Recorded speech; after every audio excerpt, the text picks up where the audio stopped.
kultura, kasaysayan, likas na yaman, at kagandahang loob. Iilan lamang ito sa mga maipagmamalaki ng ating bansa. Ngunit, sa labas ng kagandahang ito, ang Pilipinas ay nalulugmok sa kahirapan dulot ng ekonomiya.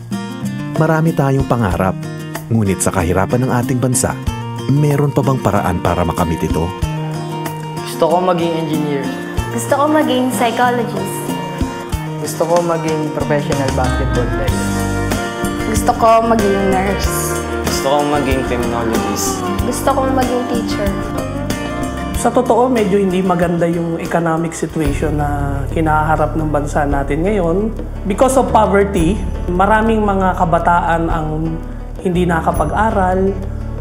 So, kapag hindi nakapag-aral, maraming problema yung dumarating sa society natin.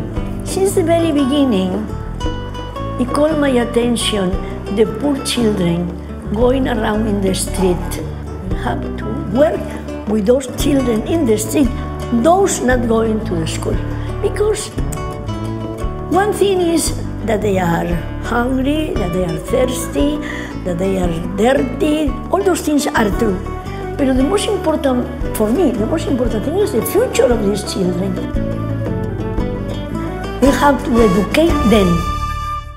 Ang pangarap ng Makabata School Foundation ay ang makapagbigay ng libreng edukasyon sa mga batang nangangailangan upang sila'y magkaroon ng oportunidad na makamit ang magandang kinabukasan.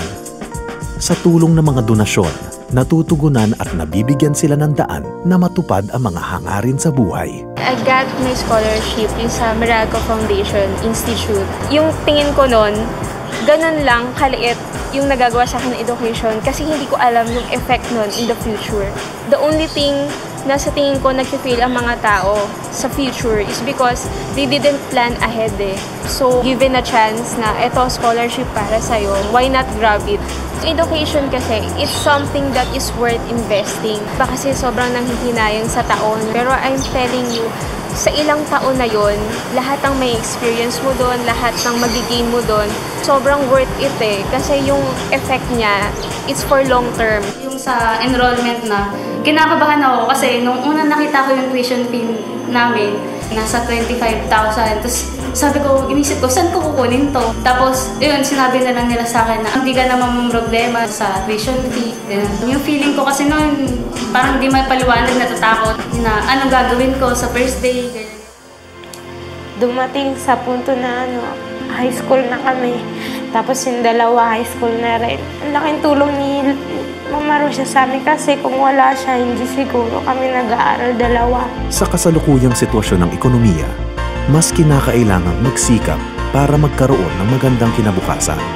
Magandang kinabukasan na naidudulot ng edukasyon.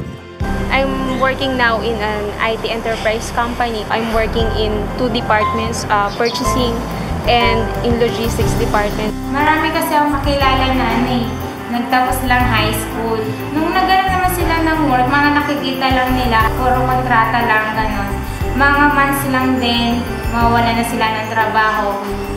Ang edukasyon ay hindi lamang nagbibigay ng magandang kinabukasan, kundi naglilinang din ng karakter ng estudyante. Sabi nga nila parang, di ba, do not let anyone look down on you because you are young. But right now, set an example to them how to persevere and how to be excellent in everything that you do. Hanggang ngayon, dala-dala ko pa rin siya. Siguro kung hindi ako nakapag-aral, makakasama ko yung mga tao sa kalsada, mga tambay. Hindi naman natin masasabi na hindi mo rin magagaya kung ano yung ginagawa nila. Malaki yung kaibahan ng kabataan na nasa eskwelahan at yung kabataan na nawala sa eskwelahan. Yung kabataan na nasa loob ng eskwelahan, natututo sila talaga ano ba yung mga proper values na dapat taglayin ng isang kabataan na katulad nila.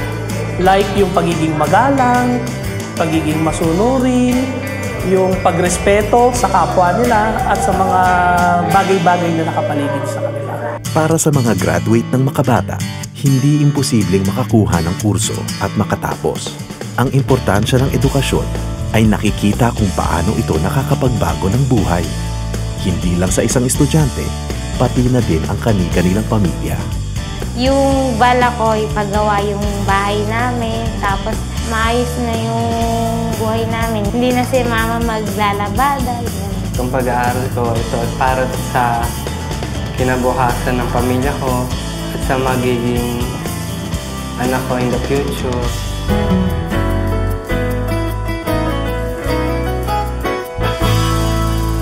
Nihikayat ko kayong lahat na pagbutihin natin ang ating pag-aaral. Huwag lang tayong makontento na tayo makatapos ng high school, kung hindi i-achieve natin yung pinakamataas, which is yung makapagtapos tayo ng kolehiyo. Ang edukasyon ay karapatan ng bawat tao, mayaman man o mahirap. Isa itong instrumento na makakatulong iahon ang buhay ng kahit sino.